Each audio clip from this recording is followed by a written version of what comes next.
Saat di pertengahan jalan itulah, Arya berhenti dan masuk ke kebun sawit milik keluarganya dan menuju ke sebuah pondok yang ada di kebun itu. Arya mengatakan bahwa ibunya sedang ada di dalam pondok dan menyuruh Feby menunggunya dulu di motor. Tak lama setelah itu, Arya keluar dari pondok dan mengajak Feby masuk ke dalam dengan alasan ibu Arya ingin bertemu dengan Feby untuk membicarakan perihal masalah hutang.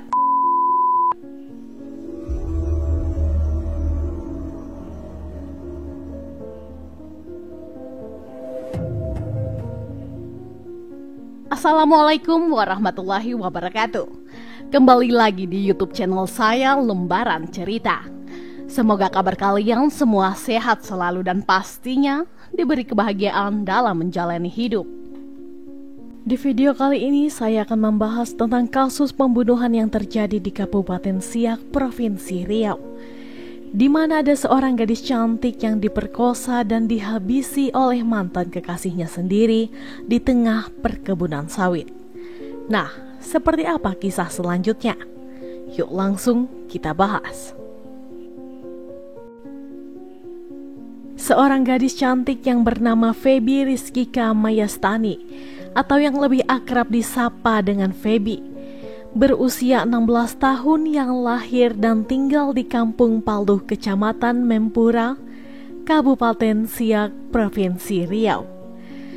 Ia tinggal bersama dengan kedua orang tua serta adik dan juga kakak perempuannya di rumah tersebut. Untuk kesehariannya, Feby dikenal sebagai sosok gadis cantik yang periang dan pandai bergaul. Menurut para tetangga sekitar, tidak banyak anak remaja yang sehebat Feby dalam bergaul. Karena dia dikenal sebagai gadis yang sangat baik, sopan, bahkan dari segi pakaiannya juga sangat santun, penyayang kepada anak-anak dan rajin membantu orang tuanya. Diketahui masa sekolah Feby ini dimulai dari SDN 6 Paluh, kemudian melanjutkan ke SMP Negeri 1 Mempura, dan saat ini dia masih merupakan siswi kelas 2 di SMA Negeri 1 Mempura.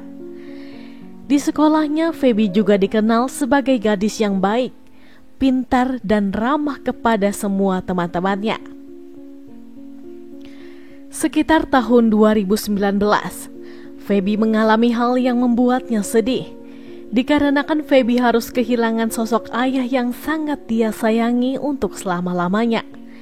Dikarenakan hal tersebutlah, Feby hanya tinggal bersama dengan ibunya yang bernama Hani Setiani serta kakak dan juga adiknya. Diketahui pada masa sekolah, Feby ini sempat dekat dan menjalin hubungan asmara dengan seorang remaja yang bernama Sandika Arya Syaputra berusia 16 tahun. Dia merupakan remaja yang tinggal di Jalan Setia RT 3 RW 2 Kampung Benteng Hilir, Kecamatan Mempura, Kabupaten Siak. Hubungan keduanya juga bisa dibilang baik-baik saja, layaknya remaja yang lagi kasmaran pada umumnya. Mereka sering menghabiskan waktu berdua, makan berdua, bercanda tawa berdua, serasa dunia hanya milik mereka berdua. Namun siapa yang bisa memperkirakan masa depan? Hubungan yang baik-baik saja itu pun akhirnya tak berjalan lama dan harus kandas pada bulan November 2021. Sedikit informasi mengenai Arya. Diketahui Arya merupakan seorang remaja yang putus sekolah. Bahkan gilanya dia juga sudah pernah menikah siri dengan wanita lain di usia yang masih sangat muda karena suatu alasan. Seperti yang banyak orang ketahui, pernikahan di usia yang masih sangat-sangat muda apalagi untuk seorang pria pasti sangat sulit dan penuh dengan cobaan. Mau tidak mau, hubungan pernikahan Arya akhirnya harus kandas juga.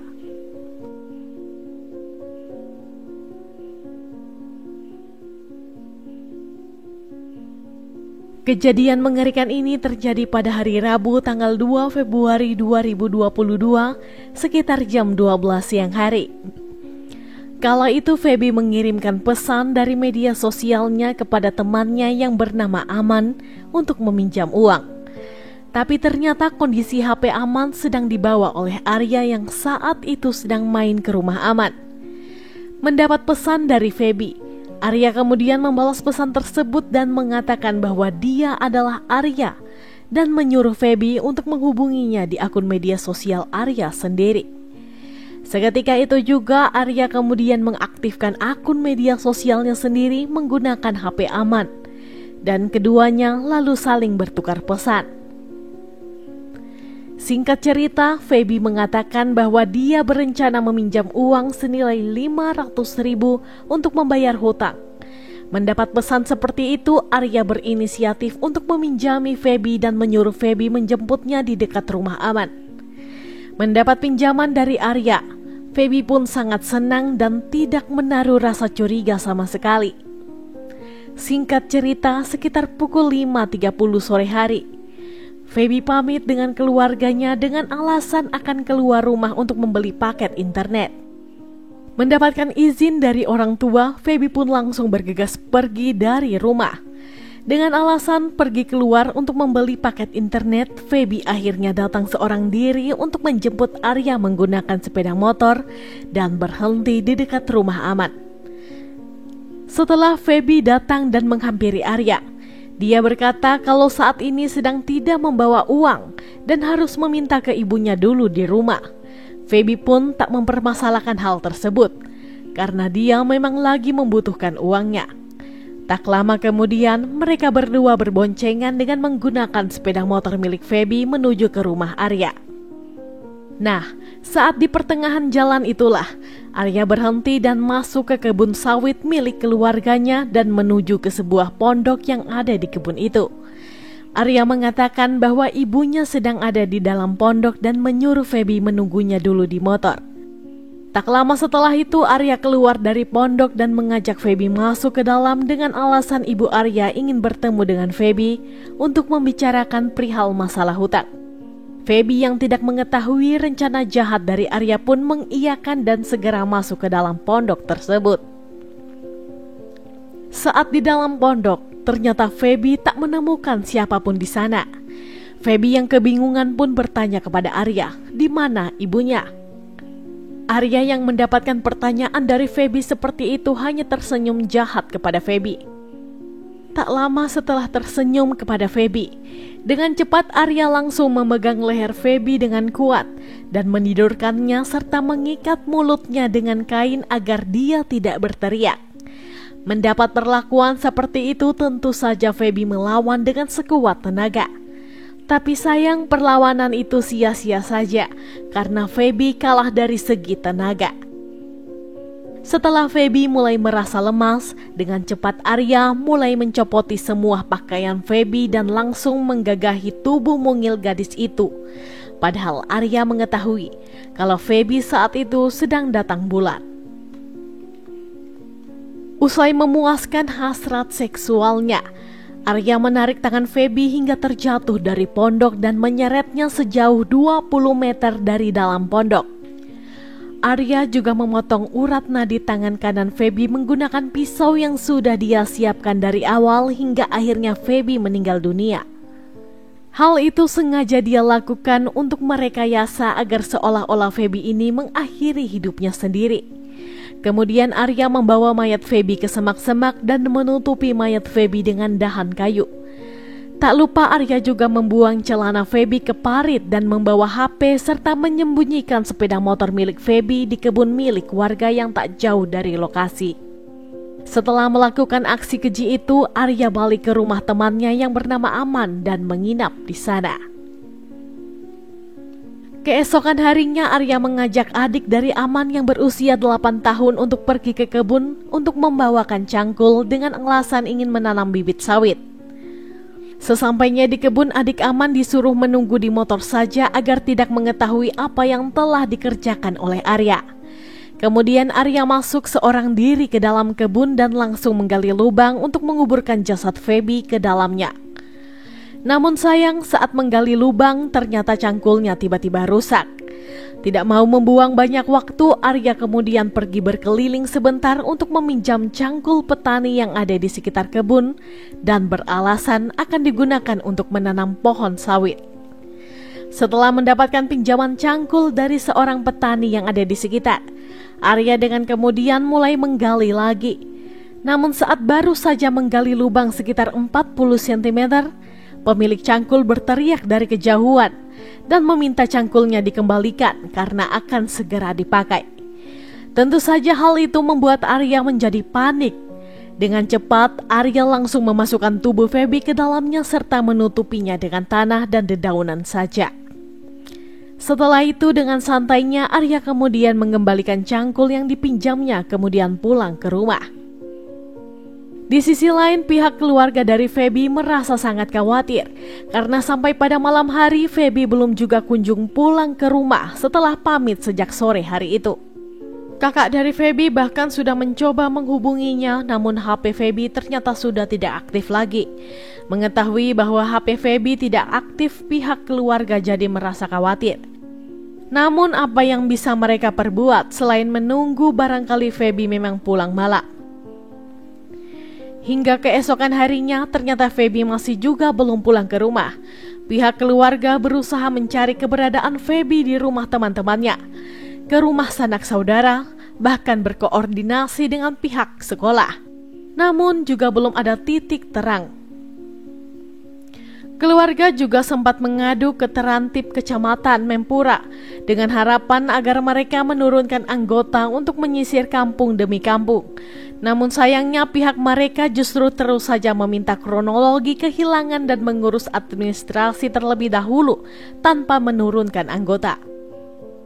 Dikarenakan tidak ada hasil, keluarga kembali meneruskan pencarian Feby dengan dibantu beberapa warga. Bahkan kakak dari Feby juga sempat memposting berita tentang hilangnya sang adik di media sosial, namun juga tidak ada hasilnya. Kemudian pada hari Kamis tanggal 3 Februari 2022 sekitar jam 8 malam hari, dengan putus asa pihak keluarga akhirnya mendatangi Polres Siak untuk melaporkan tentang hilangnya Feby. Mendapatkan laporan seperti itu, pihak kepolisian dengan segera menurunkan anggotanya untuk mencari keberadaan dari Feby. Pencarian demi pencarian tetap dilakukan namun tetap saja tidak membuahkan hasil. 2 hari setelah putrinya menghilang, Ibu Feby mengatakan bahwa dia tidak bisa tidur dan terus-menerus menunggu kepulangan dari putri kesayangannya di rumah.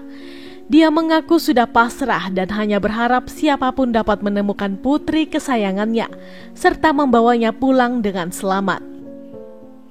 Hingga pada hari Minggu atau tepatnya pada tanggal 6 Februari 2022 sekitar jam 2 siang hari, ayah tiri dari Arya yang bernama Arif berencana memanen buah sawit di kebun miliknya yang berada di Kampung Benteng Hilir, Kecamatan Mempura. Setelah sampai di kebun, Arif merasa heran lantaran melihat semak-semak di kebunnya sudah rata dan juga dia mencium bau yang tidak sedap.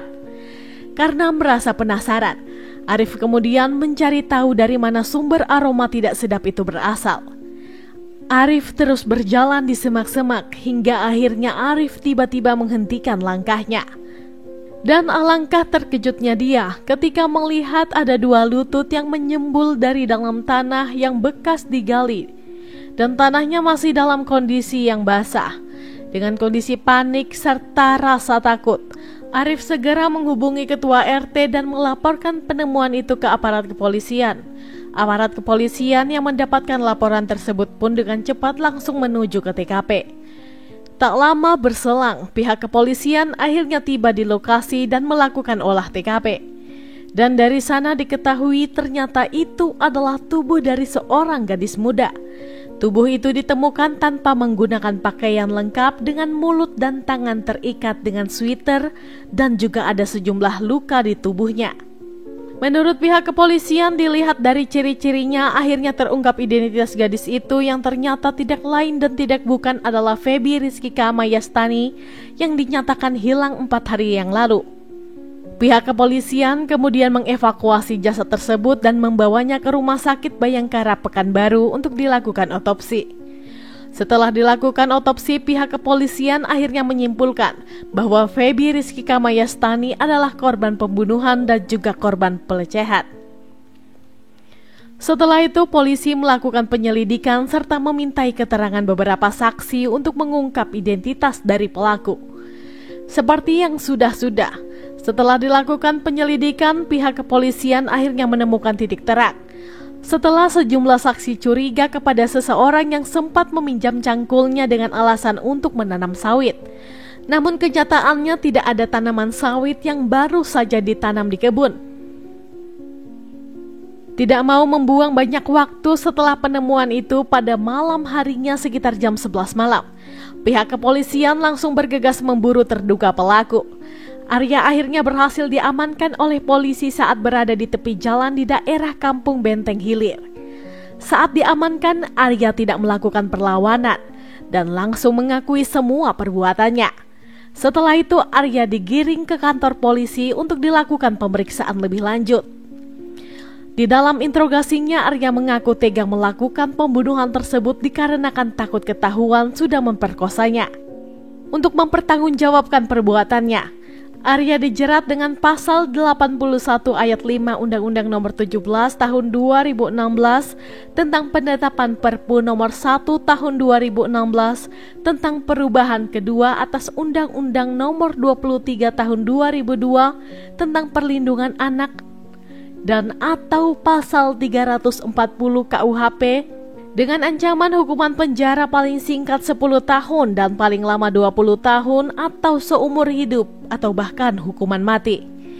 Orang tua dari Feby benar-benar merasa terpukul atas kehilangan putri kesayangannya yang dikenal baik, ceria dan juga penurut. Sang ibunda berharap aparat penegak hukum bisa menjatuhkan hukuman seberat-beratnya kepada Arya. Demikian kasus yang bisa saya ceritakan untuk hari ini. Gimana nih menurut pendapat kalian? Silahkan sampaikan pendapat teman-teman di kolom komentar. Dan semoga dengan adanya video ini kita bisa belajar untuk lebih waspada dan selalu berhati-hati dalam menjalani hidup. Saya sendiri tidak akan pernah bosan untuk mengingatkan, selalu libatkan Tuhan di setiap tindakan kita, karena kita tidak akan pernah tahu apa yang akan terjadi ke depannya. Oke, sekian dulu untuk video hari ini. Mohon maaf jika ada salah dalam tutur kata.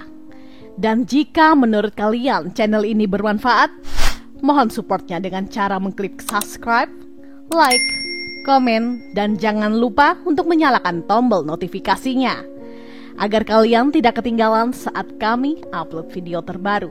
Sampai jumpa di video selanjutnya. Bye-bye.